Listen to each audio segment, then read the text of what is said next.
13 বছর বয়সী মরিয়মের রহস্যজনক নিখোঁজ, এতিমখানা নির্যাতন, তথ্য গোপন ও সন্দেহজনক আচরণে বাড়ছে উদ্বেগ। কক্সবাজার শহরের মুহুরী পাড়ার আল জামিয়া ইমাম মুসলিম এতিমখানা ও মহিলা হোস্টেল, যেখান থেকে 13 বছরের ছাত্রী মরিয়ম রহস্যজনকভাবে নিখোঁজ।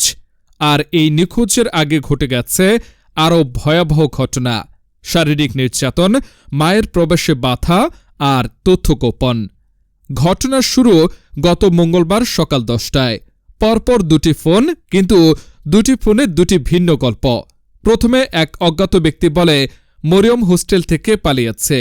1 ঘণ্টা পর হোস্টেলের শিক্ষিকা সায়েদা জানান টাকা চুরির অভিযোগে তাকে মারধর করা হয়। এরপর রাগ করে সে বের হয়ে যায়। একই ঘটনায় 2 রকম গল্প, যা শুরু থেকেই সন্দেহ বাড়ায়। কিন্তু তদন্তে বেরিয়ে আসে আরও বিস্ময়কর তথ্য।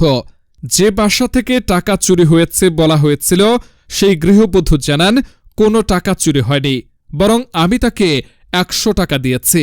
অর্থাৎ মরিয়মকে ভুল অভিযোগে অভিযুক্ত করে মারধর করা হয়েছিল। সহকারী শিক্ষিকা সায়েদা স্বীকারও করেন মরিয়মকে ব্যাথ দিয়ে মারধর করা হয়েছে।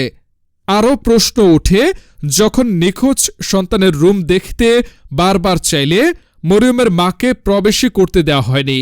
এত বড় ঘটনায় এই আচরণ স্বাভাবিক নয় বলছে স্থানীয়রা। নিখোঁজের পরদিন পুরো এলাকায় মাইকিং চললেও এতিমখানার অবস্থান ছিল একই: তথ্য গোপন, এড়িয়ে যাওয়া, নীরবতা। সন্ধ্যায় শুরু হয় আরেক নাটক। ফেসবুকে বিজ্ঞপ্তি ছড়াতেই প্রতারক চক্র ফোন করে 50,000 টাকা মুক্তিপণ দাবি করে। র্যাব চক্রটিকে ধরলেও তাদের কাছে মেয়েটি নিয়ে কোনো তথ্যই ছিল না।